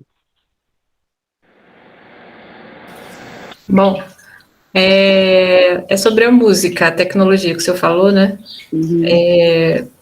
Ano passado eu comecei a fazer um tratamento terapêutico, que eu entrei num processo muito depressivo, e aí uma das alternativas foi fazer o uso da música, né? E era com esse tipo de música, sem o vocal. Sem o vocal, era apenas oral e a escrita. Então, as duas coisas colaboravam para acelerar os processos, né? E realmente, é como se eu estivesse numa sessão, quando estava a gente estava isolado, né? Não podia encontrar com a psicóloga. Então, é como se ela estivesse fazendo uma sessão de EMDR comigo. E aí, Legal. que aí toca os dois lados do cérebro, e aí, no momento, pá, aí acontece alguma catarse. E é Perfeito. incrível como essa música tá contribuindo para a minha saúde. Não essa diretamente, essa é mais Claro. Uhum. contemplativa, mas essas outras que eu tenho, elas fazem isso, com esse princípio. Então já vamos direto, Claudinha, já que você falou, né, desse experimento com a música instrumental. Quem conseguiu baixar um aplicativo chamado Sleep Orbit, localiza ele aí, por favor. Sleep Orbit, que é esse sistema binaural, né? Então, continue com os fones de ouvido e clica, abre o aplicativo, e aí você vai ter na primeira... quem está falando? A gente tem que procurar no... Silvana, desculpa, não vi. A gente tem que procurar, então, desculpa, esse aplicativo tem que procurar lá no YouTube, Todos, meu amor, eu passei uma listinha, um guia. Eu sei, mas eu não consegui, professor, porque... Não, no YouTube não. Não se preocupa, não é no YouTube não. No YouTube é só essa canção. Os outros é na loja do teu app, dos apps da tua plataforma. Tá bom. Eu vou ver se eu consigo baixar esse que o senhor está falando. Beleza, porque eu queria participar tanto. Depois você baixa os outros com paciência. Então vamos lá, Sleep Orbit. Então você vai na primeira tela do aplicativo, você vai ter uns círculos concêntricos em torno da tua cabeça, e você pode, com o teu dedo, ir afastando os círculos ou aproximando os círculos, e aí você vai montando todo um esquema binaural próprio seu, que você mais se sinta confortável. Então você vai ver esse sistema, né, passando pelo teu córtex cerebral, e ele é autoprogramável. Então é uma experiência também de tecnologia, de alta tecnologia, a partir do celular. E a gente também pode utilizar Sleep Orbit. Não, o nome está no guia, se você for lá, olha lá, tá bonitinho lá no guia. Ai, é isso que vocês estão vendo agora. Que pena. Fiquei triste agora, porque eu fiquei doente e não consegui. Não. Mas eu vou fazer. Ok? Tá. Não é bacana? Beleza. Então tá. A ideia é só mostrar, tá, gente? Depois vocês contemplam, depois vocês usufruam. Quem conseguiu baixar o aplicativo chamado 4D+? Sueli e mais, além da Sueli. Alessandra, Cris, mais alguém? Não tem problema, tá, gente? Depois vocês vão, com o tempo, Valmir, ótimo, Valmir. Vou precisar que vocês abram as câmeras, que ainda não abriu. Vocês abram o aplicativo, Cíntia, ótimo, Cíntia. Abram o aplicativo, ele vai carregar. Quando tiver carregado, vocês vão apontar para a minha tela, ou para a câmera de vocês, porque eu vou apresentar para vocês um baralho. Então, esse aplicativo é um aplicativo de holograma. Se tudo der certo, vocês vão... 4D+. Tá no guia. Você abrir o guia agora, você vai ver que ele é o primeiro do guia, me parece. Ou é o segundo do guia. 4D+. Não apareceu o quê, Sandra?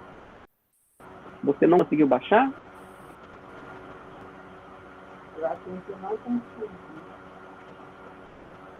Porque não é agora não, tá? Se você tentar baixar agora, vai demorar bastante. Não aparece na Apple para baixar ele. Eu procurei em vários, mas não aparece. Não, agora você não.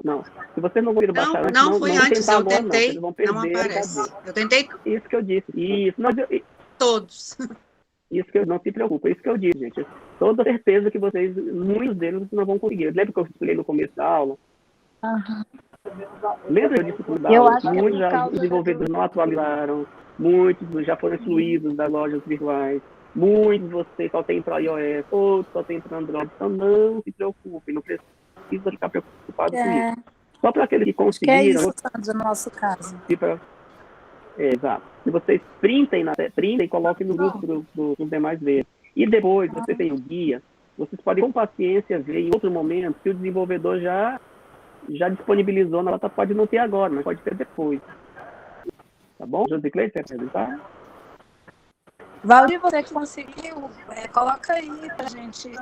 Não. Repete o nome, por favor. Gente, espera um pouquinho, tem muita gente com o microfone aberto. Acho que é, vamos lá. Deixa eu ver, Alessandra, ela pergunta aqui. Só repete o nome do aplicativo, por favor. Eu vou colocar na tela, tá? 4D+. Eu vou colocar aqui, espera um pouquinho. Vou colocar. Se vocês tiverem o guia, gente, botar no guia, só olhar o guia, minha gente linda. Vocês têm o guia e abriram o guia, né? Não trouxeram o guia para vocês. Professor, o que eu abaixei foi 4D+. Exatamente, para não gerar dúvida. Para a gente ganhar tempo aqui. Ó, vou colocar aqui agora para vocês.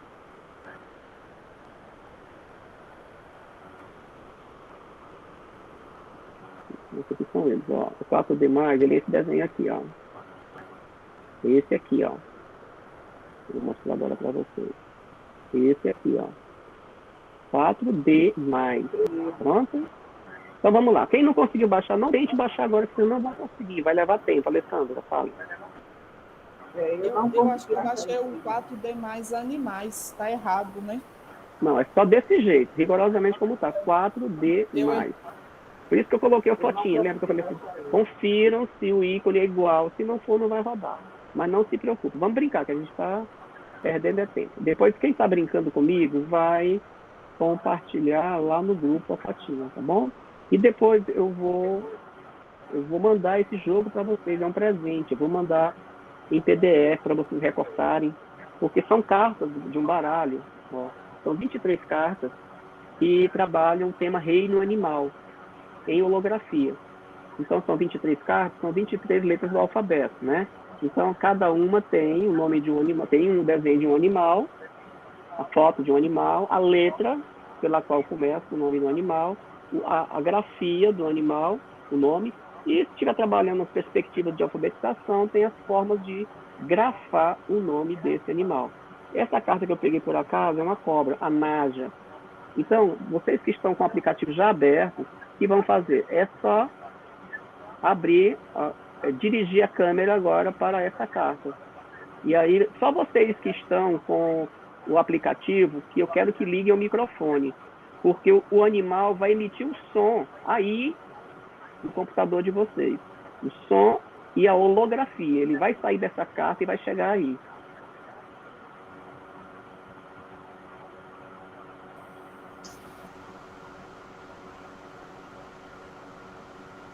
Isso aí eu faço.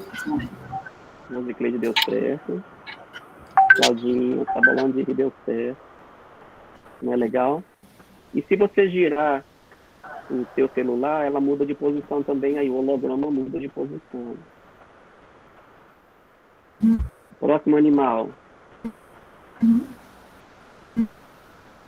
Vamos colocar aqui um animal matando a outra.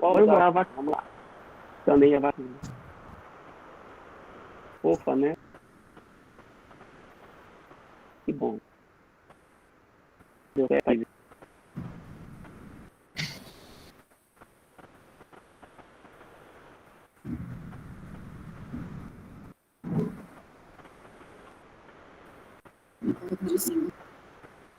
Ouviu o som da vaca?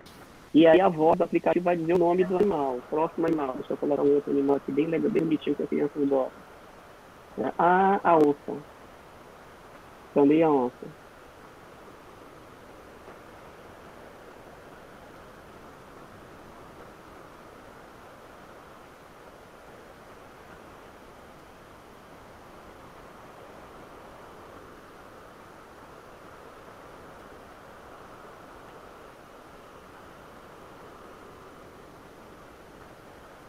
Quem está conseguindo ver, a Cláudia, o Cleide, liga os microfones de vocês. Só para o som chegar aqui para todo mundo.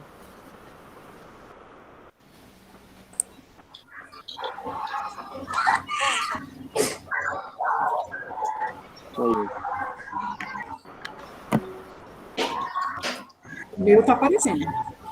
Isso. Vou colocar um outro aqui. Um outro animal. Bem legal. Daqui, crianças adoram.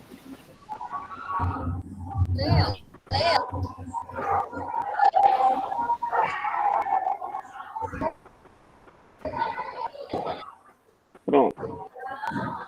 vou mandar as cartas para vocês, tá? Vocês vão imprimir em papel cartão, tá? Pode brincar, com as crianças em casa. Pode brincar no remoto, pode brincar no presencial, porque as crianças seguram a carta e aí, com o celular delas mesmo, elas podem brincar com o holograma. Eu fiz muito em curso que eu dei na EAP, na época presencial, projetando a holografia com data show na parede. E aí aquela holografia tomava um tamanho imenso na tela e ficavam bastante entusiasmados. Pronto, vamos lá. Muito legal, né, Gisele? Próximo aplicativo, vamos ver quem conseguiu. Obrigada. Quem não conseguiu, não. Por mais nada. O chamado é Explore e Capture. RA. Pode abrir. Vocês vão abrir e vão ver que ele tem uma cor vermelha, os botões vermelho e verde. Vocês vão escolher o botão verde. Já abriram o aplicativo? Professor, eu não consigo sair mais do outro aplicativo.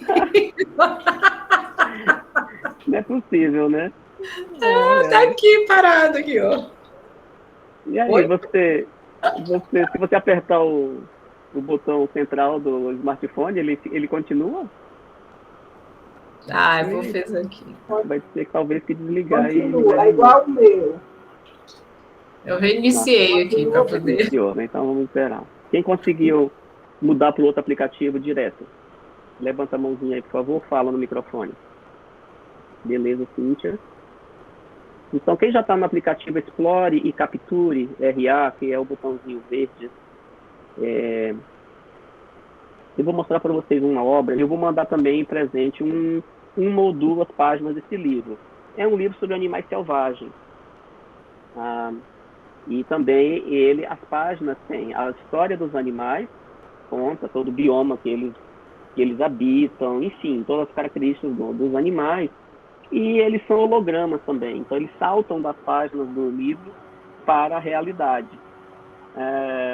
E eu vou começar com a capa, enquanto o celular da Cláudia e das outras meninas estão reinicializando.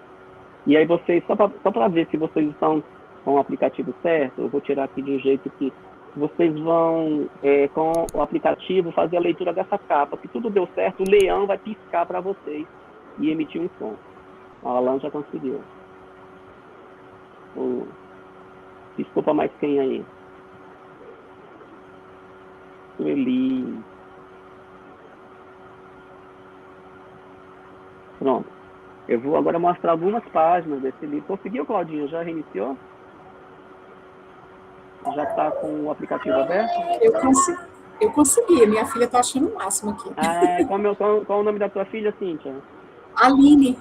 Aline, beijo, Olá, beijo. Agora que vai começar, Aline. Aline, você já viu um mico-leão dourado? Já? Não? Olha vai lá. Ver agora aí na sua Vai ver agora, ó. Olha lá. Com a câmera vai.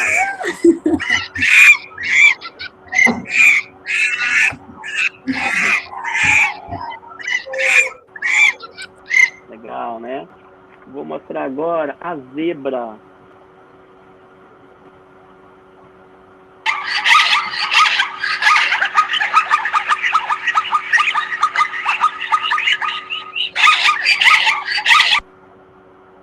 A zebra. Vou mostrar. E aí cada página, óbvio, a página impressa, como eu falei, descreve o animal, as características físicas, a alimentação, o habitat. Aqui o leão de novo.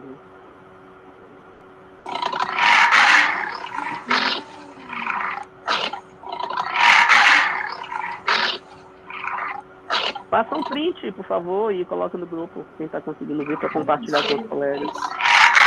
Como é que faz? Eu quero gravar a tela aqui.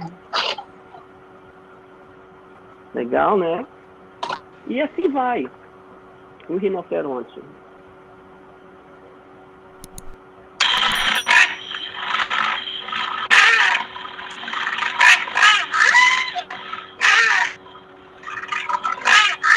Realmente, né, Sheila? É de impressionar, né? Um urso negro.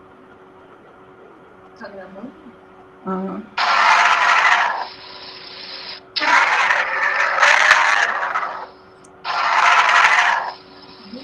urso negro. Aí eu tenho também a onça pintada, gente. Que legal, olha.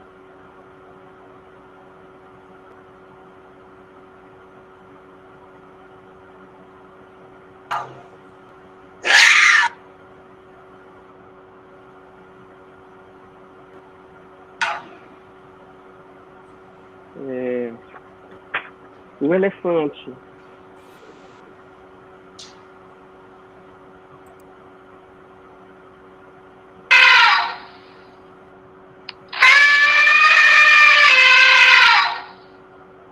E assim vai, com vários animais, com essa proposta de tecnologia. Só mais um tigre.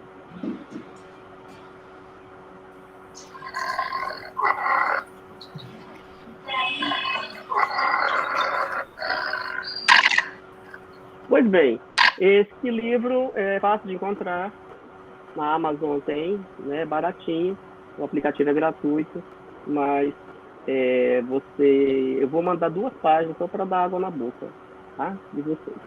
Muito bem, próxima brincadeira. Quem conseguiu baixar um aplicativo chamado Galactic Explorer? Esses são mais difíceis. Vamos ver, acho que vocês não conseguiram, né? Galactic Explorer, não, né? Esses são mais difíceis mesmo. O Museu Virtual, o Museum Virtual, alguém conseguiu? Nossa, a sequência é um pouco mais difícil mesmo. Sheila, eu vou fazer o print da capa, tá bom? Eu coloco no grupo. Tá, eu vou saltar esse que a gente já não conseguiu mesmo para outra turma. Agora vocês vão abrir eu tenho certeza que é um som também 8D, que para trabalharmos o tema fenômenos da natureza, para sobretudo se vocês quiserem fazer a problematização de uma sequência de dados, ilustrar uma aula sobre ciência e sobretudo sobre fenômenos atmosféricos. É o aplicativo Rain. Tem uma gotinha de desenho de uma gotinha de água. Com fone de ouvidos. Agora, podem abrir o aplicativo e viajem. Quando começar, você faz um gestinho assim ou diga no chat e já começou para vocês. Para brincarmos com essa tecnologia.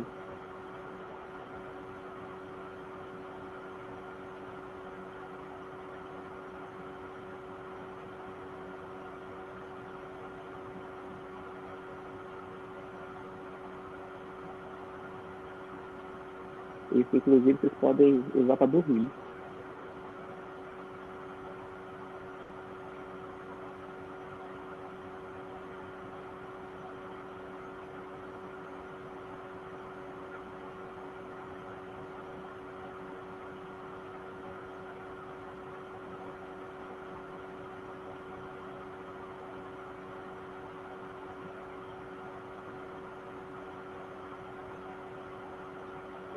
Professor, Já experimentaram, beleza? pra onde? Não, é para clicar onde? O aplicativo se chama Rain. Só abrir ele automático.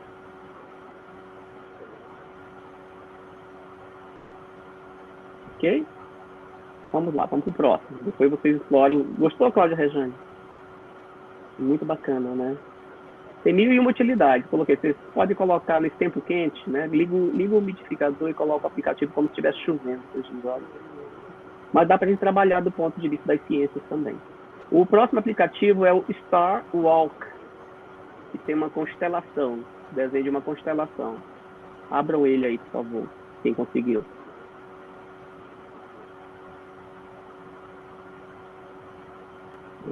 Aliás, primeira pergunta, quem conseguiu baixar o Star Walk? Ele é mais fácil, ótimo, maravilhoso.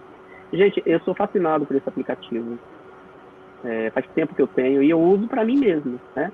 Quando você instala, a ideia dele ele é um mapa das constelações em tempo real. É assim exatamente como está o nosso céu. Não o céu até onde o nosso olho alcança, mas as constelações. Então ele faz cruzamento de satélites e você vai girando o seu celular e para onde você vai girando, exatamente naquela situação, é a configuração das constelações, aí, com o nome delas, a posição delas, e também para o céu que não está visível para a gente no momento. Se você colocar para baixo, Então, ele vai te mostrar como é que está o céu do outro lado do mundo, exatamente nessa perspectiva das constelações.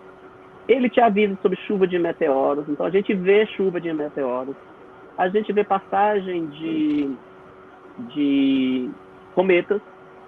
Gente, é uma coisa genial. Os cometas te avisam também da lua de sangue, né, dessas luas especiais. E aí você vê. Aí você vê, você pode configurar para um tema noturno, para um tema diurno. E à noite é muito mais gostoso ver esse aplicativo à noite. O céu está noturno aqui, né? E daí você vê uma configuração muito legal. Você, inclusive, vai ver o seu signo. Você sabe que os signos do zodíaco são os signos, são as configurações das constelações. É muito legal. E aí, num momento desse, por exemplo, num passeio na sala de aula, e os meninos com os seus celulares, e quem não tiver pode usar, pode fazer isso em duplas, em trios. Ver o universo. Eu fiz isso uma vez em um curso meu na IAP. Eu vedei todas as janelas com TNT preto. O professor tem dessas coisas, né? Gasta uma grana. E eu fiz um planetário. Eu vedei toda a sala, ficou super escurona. E eu usei esse aplicativo ligado num data show. As minhas cursistas, se você estivesse nesse dia, nesse curso, vocês iam adorar. Eu orientei os cursistas a levarem colchonetes. Então a nossa aula foi deitada nos colchonetes, olhando para o teto. E eu programei o data show para projetar para o teto. E aí a gente estava olhando e eu mexendo no aplicativo, mudando a posição das constelações. Então a gente tinha o quê? Um planetário em tempo real na sala de aula. Uma experiência muito, muito, muito legal. Então é isso, inventem e reinventem, né? De novo, a criatividade é mais importante, a imaginação é mais importante que o conhecimento. Certo? Bom, as ideias com tecnologia, gente, elas não têm fim, se a gente tiver essa mente aberta para se associar a elas, já que é inevitável as crianças e os seus smartphones. Então, a gente, em vez de rivalizar, a gente tem que trazer como parceiros de uma grande viagem, de grandes aprendizagens que todos podem ganhar, né? Nós podemos ganhar juntos, né? E não dividir, e não demonizar a tecnologia e os celulares. E se nós não sabemos, está na hora, mais do que na hora da gente aprender. E entender, enfim, que, como diz o Einstein, né, se a imaginação é mais importante do que o conhecimento, entender que não é por falta de informação, né, gente? Nós já vivemos um tempo, nós como professores, quem tem mais tempo de sala de aula, sabe que nós já vivemos um tempo em que o acesso à informação era muito difícil. Então, a gente tinha que investir em enciclopédias, como nós falamos na aula passada, a gente tinha que enfim, tinha que se municiar de informação para responder uma pergunta que não estava no roteiro, e aí o menino apareceu com uma, e a gente não sabia como responder. Hoje, já são muitas as professoras e professores que falam assim, espera só um pouquinho que eu vou ao banheiro. Aí ela vai com o celular, vai no Google, e aí volta, está lá a resposta. E já tem professora que pergunta, espera um pouquinho que eu vou ver aqui. Então, não tenham vergonha alguma de consultar as informações. Agora, presta atenção numa coisa que o tio vai dizer aqui para encerrar o encontro de hoje. Informação não é conhecimento. Informação, os nossos meninos têm em quantidade e em volume muito maior do que a gente. Porque eles são nativos para esse mundo da tecnologia. Por isso que, quando vocês brincarem com os meninos com esse aplicativo, as dificuldades que vocês estão tendo agora, eles não têm. Porque eles são nossos professores com as tecnologias digitais. E com as tecnologias digitais, eles acessam informações no Google, informações em outras bases de dados, num volume muito maior do que o que a gente acessa. Eles estão o tempo todo plugados nas informações. Só que aí, precisam de um profissional chamado professor, professora. Porque somente nós. Não vai ter algoritmo nunca, nenhum na vida. Por isso a nossa profissão vai ser uma que nunca vai ser extinta. Porque não tem máquina na vida, e jamais haverá uma máquina que substitua o cérebro humano, que substitua um professor para fazer a passagem da informação para o conhecimento. Então, aquilo que fica para sempre na vida da gente é o conhecimento.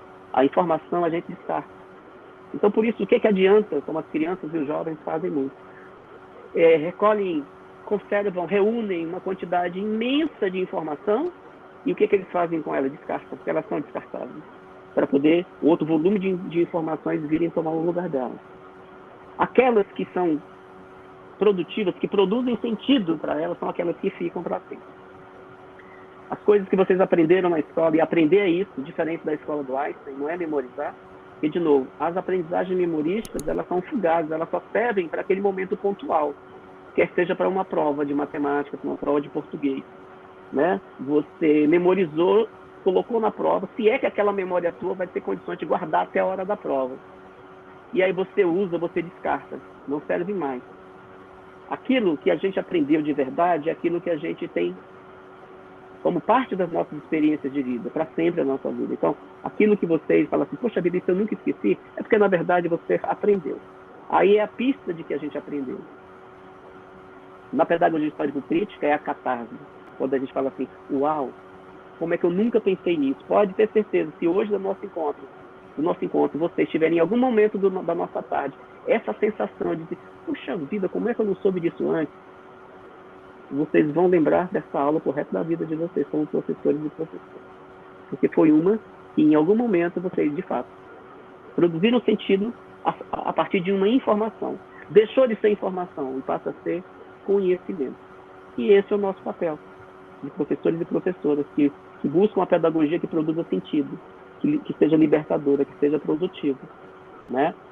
E aí, nesse sentido...